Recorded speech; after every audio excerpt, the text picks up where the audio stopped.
Bonsoir, on est jeudi 1er février, bienvenue dans ce journal. Voici les titres. Ouverture aujourd'hui donc du dialogue national entre le président de la République et la jeunesse djiboutienne, c'était ce matin donc à la Corniche. Et 800 000 réfugiés sud-soudanais donc se réfugient au Soudan selon le HCR. Merci à vous de nous rejoindre sur Télé Djibouti. Le dialogue national de la jeunesse avec le président de la République a débuté donc ce matin à la Corniche. Ces assises initiées par le président de la République en collaboration avec le secrétaire d'État à la jeunesse et au sport ont rassemblé plusieurs centaines de jeunes venus de tout le pays. Cet événement, le premier du genre dans le pays, donc a connu plusieurs étapes préparatoires à travers tout le pays où la jeunesse dans son ensemble, à travers des sous-commissions, récoltait donc ses préoccupations majeures par le biais des consultations qui ont abouti sur ces assises ce matin. À son arrivée à la Corniche, le président de la République a été accueilli par le Premier ministre et le secrétaire d'État à la jeunesse et au sport. L'ensemble des membres du gouvernement ont assisté également à cette séance de dialogue ouvert entre la jeunesse djiboutienne et le chef de l'État. Le président donc a été vivement acclamé à son entrée dans la salle donc de la Corniche par une foule comble de jeunes très enthousiastes à l'idée de s'entretenir avec le président. La cérémonie a débuté avec l'hymne national chanté en chœur par l'ensemble des participants à ces assises. Ce débat inédit entre la jeunesse djiboutienne donc a porté sur 5 axes directeurs, dont notamment l'employabilité et l'autonomisation des jeunes, la cohésion sociale, les défis de la mondialisation, la jeunesse et la déontologie de la politique, le sport et la culture.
Et avant de rentrer dans le vif du sujet et de répondre à la première série de questions, le président de la République, Ismaël Omar Guelleh, a prononcé une brève intervention, et ce afin de mieux cerner et appréhender les besoins et les préoccupations d'une jeunesse djiboutienne et en vue, lors de ce dialogue, de trouver des réponses. On écoute le chef de l'État.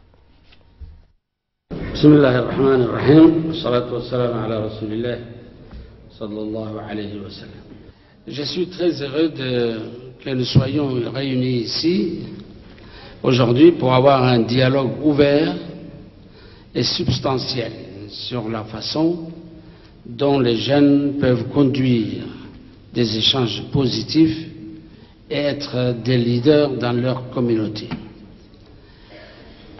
J'ai voulu ce dialogue, que j'espère franc et constructif, car je souhaite avant tout que la jeunesse djiboutienne se sente impliquée dans son avenir et se donne plus que jamais les moyens de réussir. La jeunesse, c'est une étape dans la vie d'un individu. C'est une période difficile d'acquisition, de formation. C'est aussi un âge exaltant, où tout devient possible. On a le temps avec et devant soi. C'est pour cela que cette période est si précieuse, car déterminante à la fois pour soi-même, pour son avenir, en tant qu'individu, en tant que citoyen, ainsi que dans tous les aspects de sa vie, future, personnelle ou professionnelle. Précieuse également pour la société entière, qui a vu cette jeunesse venir au monde et pour qui elle nourrit tant d'espérance. Tout comme vous,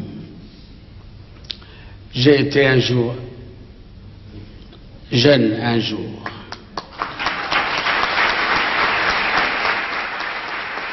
Tout comme vous,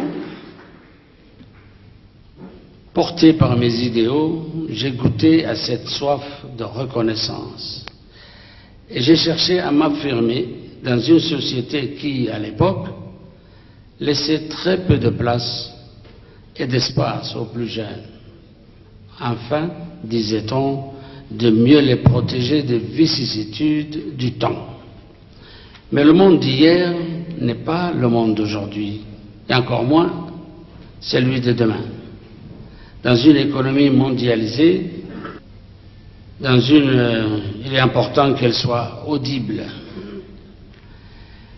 Il était important de ne plus penser pour vous, les jeunes, mais plutôt penser avec vous sur les sujets qui vous importent, mais également sur les grandes questions nationales et sociétales pour lesquelles vous pouvez avoir un regard précieux et apporter des grandes réponses. Je mesure donc toute l'importance et l'appétence que vous portez en vous pour les défis nombreux qui interpellent vos vies ainsi que les enjeux qui attendent votre pays. J'enjoins notre jeunesse à ne pas se laisser conduire à un certain sentiment de désenchantement ou d'impuissance devant l'étendue des enjeux. Au contraire, je reste convaincu que notre jeunesse viendra, que de notre jeunesse viendra l'énergie, l'innovation et l'optimisme nécessaires à notre décollage économique. Car ceci jette les bases de contributions positives majeures de la part des jeunes et d'une dividende démographique pour notre pays. En effet, on ne cesse de le répéter au point que ça en devient banal. Mais l'Afrique, pour réussir sa véritable transformation économique, doit réussir le virage de la transition démographique et donc mettre en place des environnements et des opportunités favorables pour que sa jeunesse soit enfin un véritable moteur de développement. Et le dialogue donc a débuté par l'une des préoccupations majeures de la jeunesse, la question du logement qui a été inévitablement posée au président. haddaan dhalintii jamhuuriyadda Jabuuti dhibaato weyn baan haysataa waa shaqaysanaa aan baan shaqaysan weyno aqaladii aabaha iyo hooyaday waa wali galnaa goomee jagana la siinaya aqalana la siinaya annaka. L'intervenant du quartier 7 qui a la priorité aujourd'hui parce que c'est sur la liste, il est en premier. Vous avez posé 3 questions. Comment favoriser, prioriser et faciliter l'accès des jeunes au logement et parcelles. Le ministère des Logements et le ministère de l'Habitat sont là. Nous avons fait énormément d'efforts pour pouvoir rattraper notre retard en matière de logements sociaux. Vous avez vu vous-même tout à l'heure, vous avez parlé des appartements que nous construisons au PK12. Ceux-ci sont pour les premières catégories qui doivent bénéficier sont les jeunes qui sont mariés d'abord en priorité, qui vivent comme vous, avec les parents, n'est-ce pas? Mais les responsabilités que vous allez avoir à répondre ne seront pas faciles. Là, vous êtes nourri, logé avec votre épouse dans votre maison, n'est-ce pas, ou celui de ses parents. Vous aurez beaucoup plus de responsabilités à payer l'électricité, à payer les loyers, les locations, ventes et tout cela, n'est-ce pas? Mais vous serez mûr, responsable et n'est-ce pas, indépendant aussi. Donc nous avons dans notre programme plus de 2600 appartements, la moitié étant construite, une partie en construction. Vous avez dit pourquoi les constructions de logements n'est pas favorisées en vertical. Nous avons commencé, tous ces appartements sont construits en vertical, mais vous aviez fait allusion aux logements sociaux des plus pauvres, n'est-ce pas, qui ne sont pas en vertical.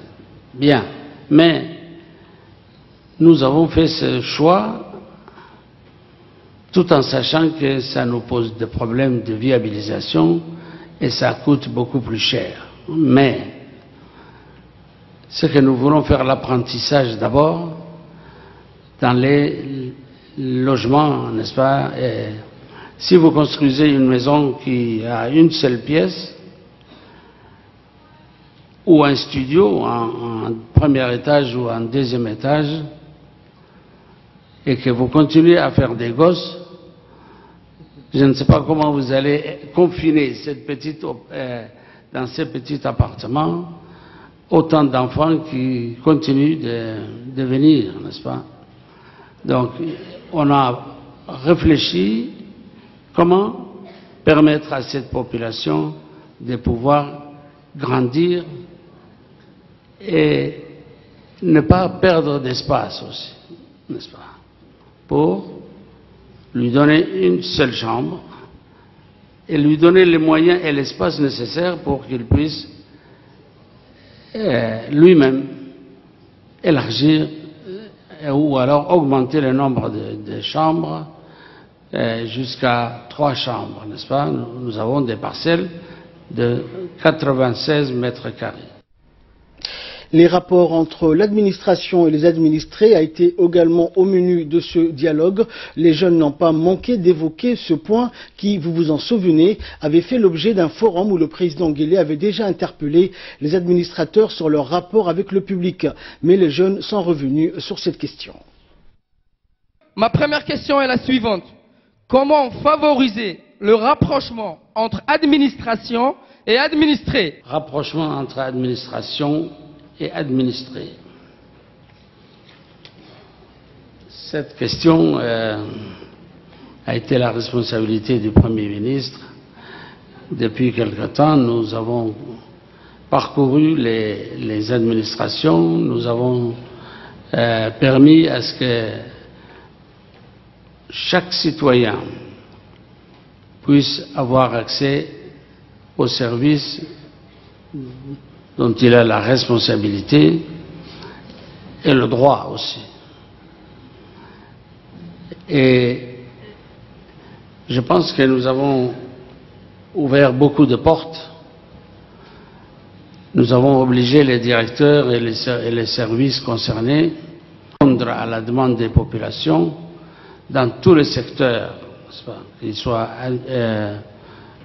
de l'état civil, jusqu'au permis de construire, jusqu'au permis de passeport, ou laisser-passer, ou les domaines, les services d'hygiène.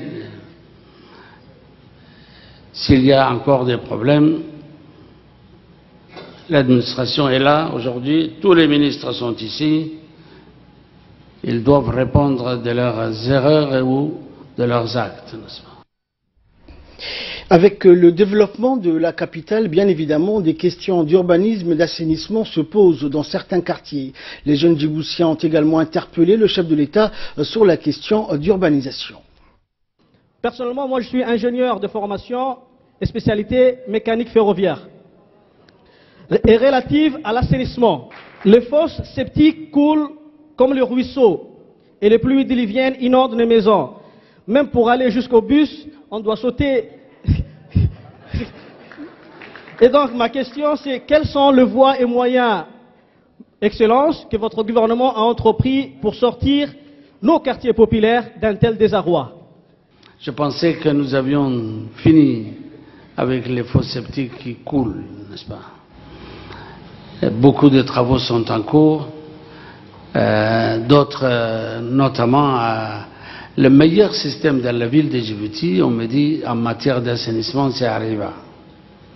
Mais il y a une surpopulation qui affecte tous les installations.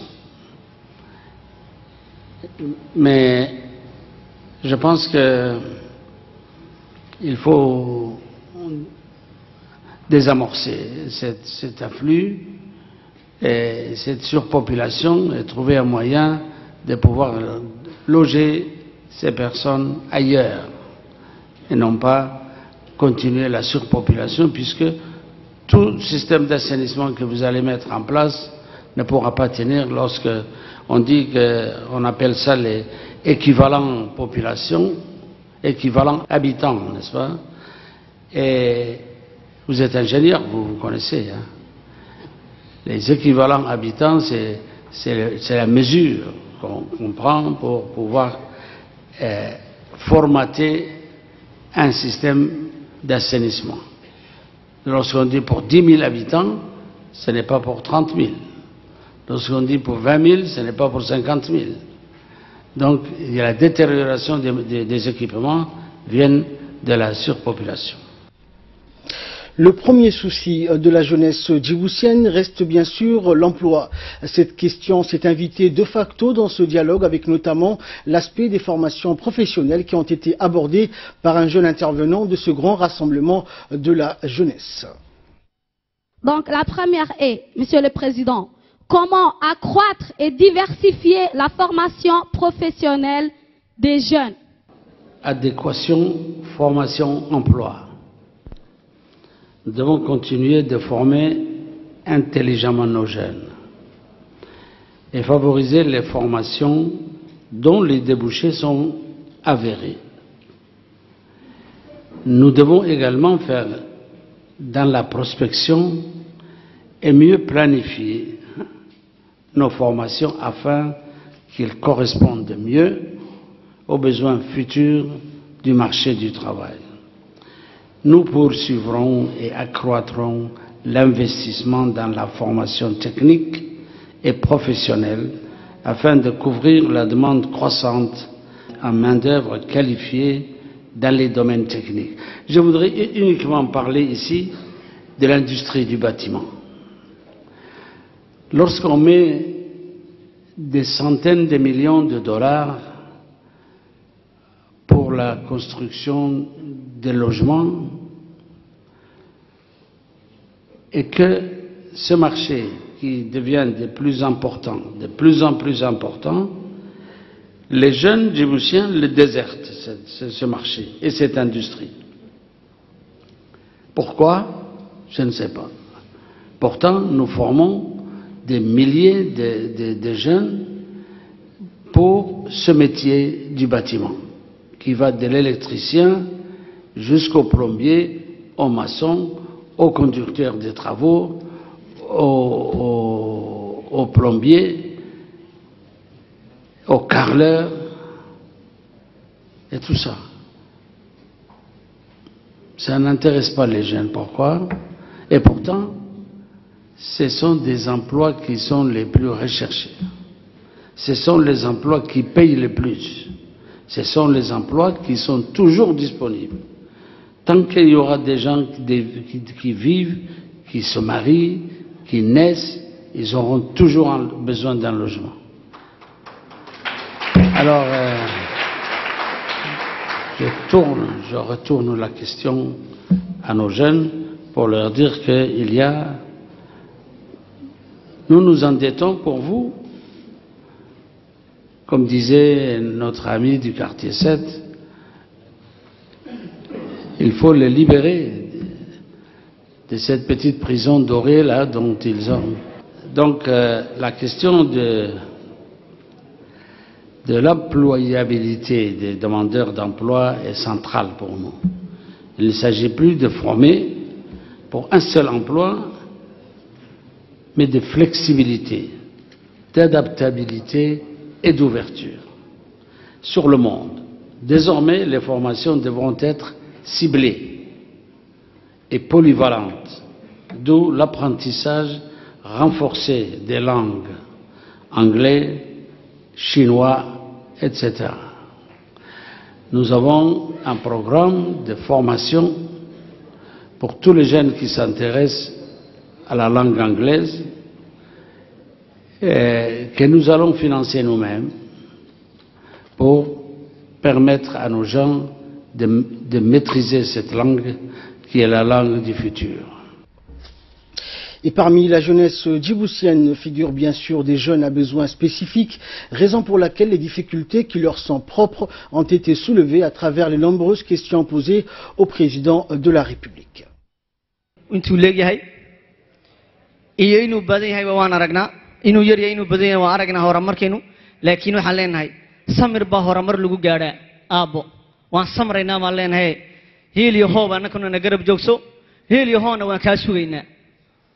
Merci.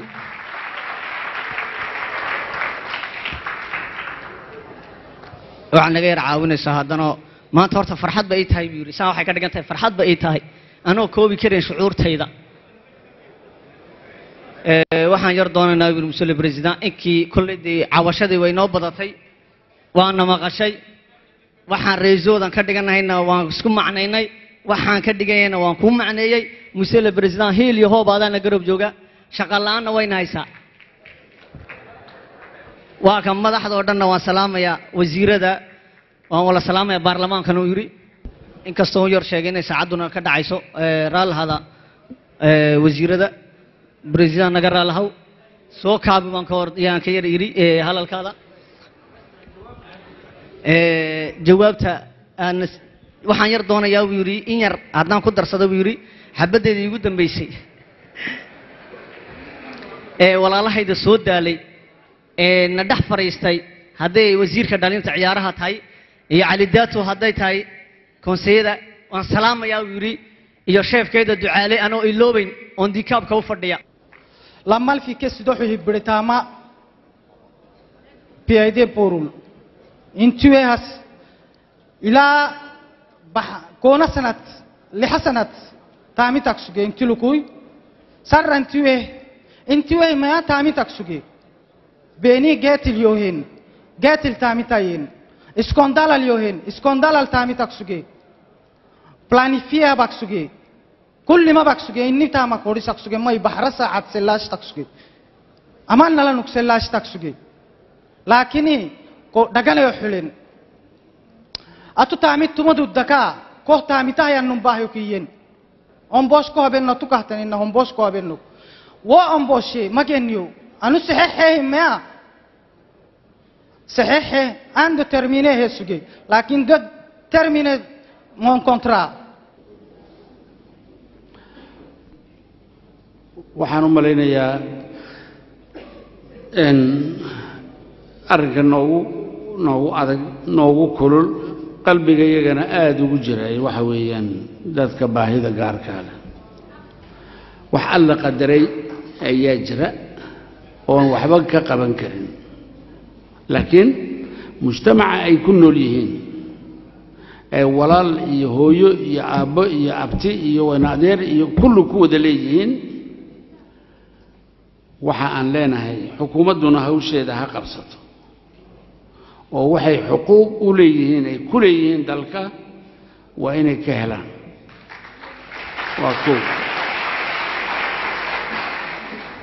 dadweynuhuna waa ilmahoogii waa gabadhoodii waa wiilkoogii ma dhici karto inaan la gooniyeeyo ma dhici karto in dadka laga takooro looma fiicno mujtamaceennuna wax caynkaasa buu leeyahay waan dee isku qabsanaynaa arrinkaas oggolaani mayno in la takooro oo baabur xambuli loo diido oo ma garanaysaa xafiisyadii si ay u galaan ay waajibaadkoogii u gutaan factuur iska bixiya ah biyo iska bixiya kooraan iska bixiya ah dawadoonada ah inay mari kari waayaan meel ay maraan aanan loo samaynin taana ma yeelin horena waan u sheegay wayna bilaabeen inbaa weli madax adag oo la kari lahay meel kaste oo dadweynuhu u baahan yahay waa inay iyagoonan cidba adeegsan ay tagi karaan ay gali karaan laba ta saddexaad boqolkiiba labadii aad sheegtay in ay shaqadii ay helaan aniga taas ka mas'uula alaabtiisu meel buu noo galayo meel xoolala noo galo oo isagu wixiisa u heli doonaa. Enfin, donc, de nombreuses autres questions, comme notamment la question du genre, ont été soulevées lors de ce dialogue national, qui n'est autre que le plus grand rassemblement des jeunes djiboutiens avec le président de la République. Nous reviendrons sur ces questions dans nos auditions de demain, Inch'Allah. Et dans le reste de l'actualité, conformément à la date prévue, le ministre de l'Intérieur, Hassan Omar Mohamed Burhan, a remis aujourd'hui le récépissé définitif donc aux différents partis, au regroupement des partis politiques devant présenter leurs candidats aux élections législatives du 23 février prochain. En effet, à leur tour, les représentants des formations politiques au regroupement des partis ont remis au ministre de l'Intérieur les quittances du Trésor attestant du paiement des droits de participation des candidats de leurs listes respectives. En premier lieu, le président de l'UMP, Abdelkader Kamel Mohamed, a remis les quittances des circonscriptions électorales de Djibouti-Ville et des régions d'Obok, de Tadjoura, de Dikil, d'Ali Sabié et d'Arta. Ensuite, Madame Ileya Ismail Guedi a remis donc liste UDJ-PDD sa quittance donc pour ses candidats de la circonscription électorale de Djibouti-Ville. Le parti ARD a de son côté remis sa quittance électorale pour la circonscription électorale de Tadjoura. C'est enfin le tour de la formation CDU, le Centre démocrate unifié, de présenter sa quittance pour la circonscription électorale donc d'Ali Sabié.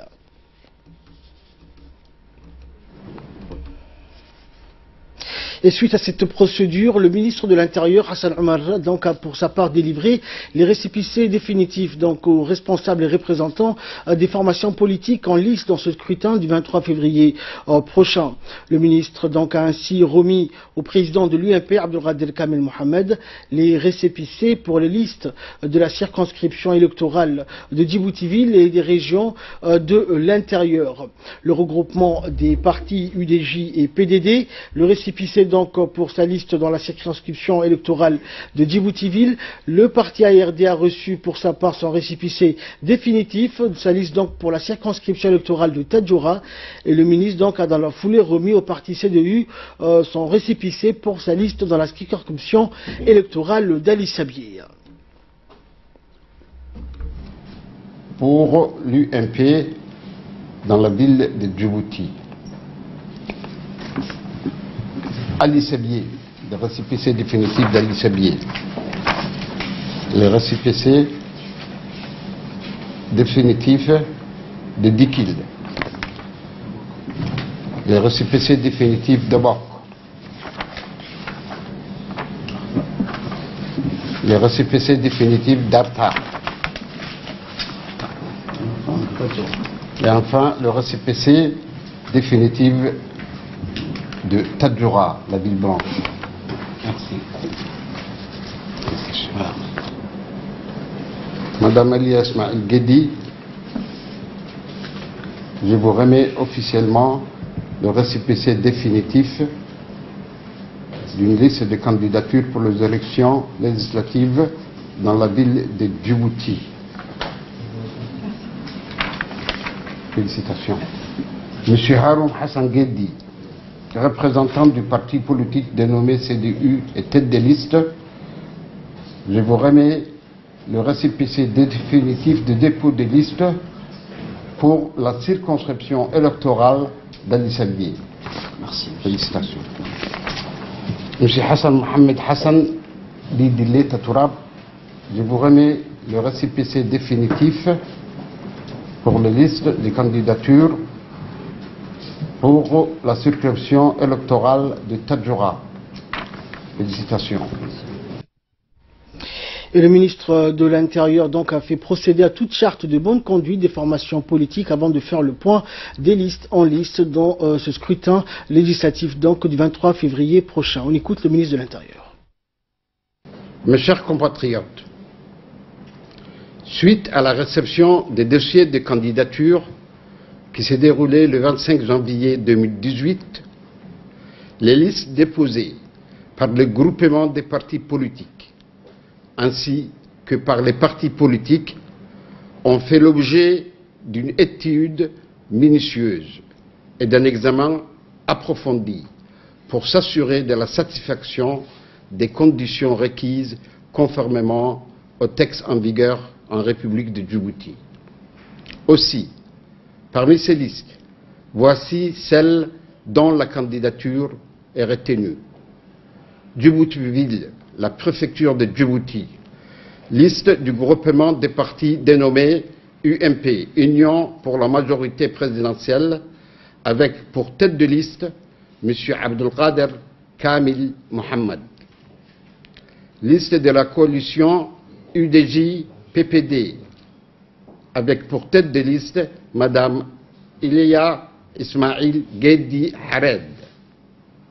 Pour la région de l'intérieur, la préfecture de Bok, liste du groupement des partis politiques dénommé UMP, avec pour tête de liste M. Ali Ahmed Hassan.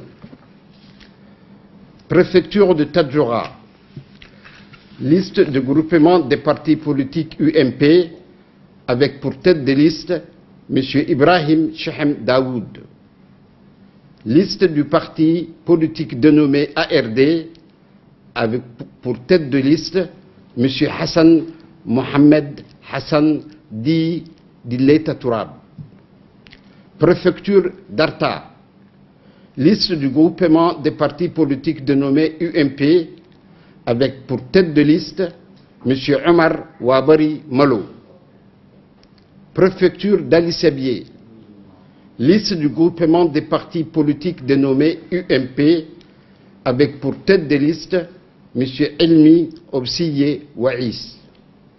Liste du parti politique dénommé CDU, avec pour tête de liste M. Haroun Hassan Guedi. Préfecture de Dikil, liste du groupement des partis politiques dénommé UMP, avec pour tête de liste M. Ougouré Kifle Ahmed. Ainsi, au total, sur l'ensemble du territoire national, 9 listes ont été validées, à savoir 6 listes déposées par un groupement des partis politiques dénommé UMP, une liste déposée par une coalition formée par les partis UDJ-PDD, et enfin 2 listes déposées par des partis politiques, à savoir l'ARD et le CDU.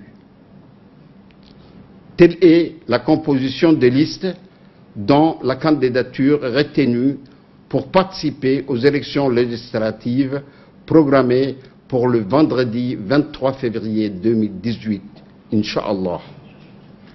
Enfin, comme la loi l'exige, les listes retenues feront l'objet d'une publication au journal officiel. Et ceci 14 jours avant la date du scrutin, à savoir le scrutin. Je vous remercie de votre aimable attention. Et de là, nous passons à ce qui fait la une de l'actualité régionale et internationale avec Hussein Aoulet. Bonsoir Hussein. Bonsoir Ahmed. Alors 800 000 réfugiés donc sud-soudanais se réfugient au Soudan selon le Haut Commissariat aux réfugiés. Effectivement, donc Ahmed, les Nations Unies donc ont déclaré que le nombre donc de réfugiés sud-soudanais donc vivant au Soudan a désormais donc atteint les 800 000. Cela fait du Soudan le pays qui accueille le deuxième plus grand nombre de réfugiés sud-soudanais dans la région. Le Soudan accueille près de 2 millions de réfugiés originaires de l'Éthiopie, de l'Érythrée, du Tchad, de la Somalie, de la République centrafricaine, du Soudan du Sud, du Yémen et de la Syrie. Le 15 août 2016, le Soudan a décidé de considérer comme donc réfugiés les Sud-Soudanais fuyant la guerre dans leur pays, permettant ainsi à l'ONU de leur distribuer de l'aide au Soudan. Un grand nombre de réfugiés sud-soudanais ont fui leur pays pour gagner donc le Soudan depuis le début de la guerre civile à la mi-décembre 2013. Merci Hussein pour toutes ces précisions. Merci à vous également de nous avoir suivis. C'est la fin de ce journal. Excellent week-end sur Télé Djibouti.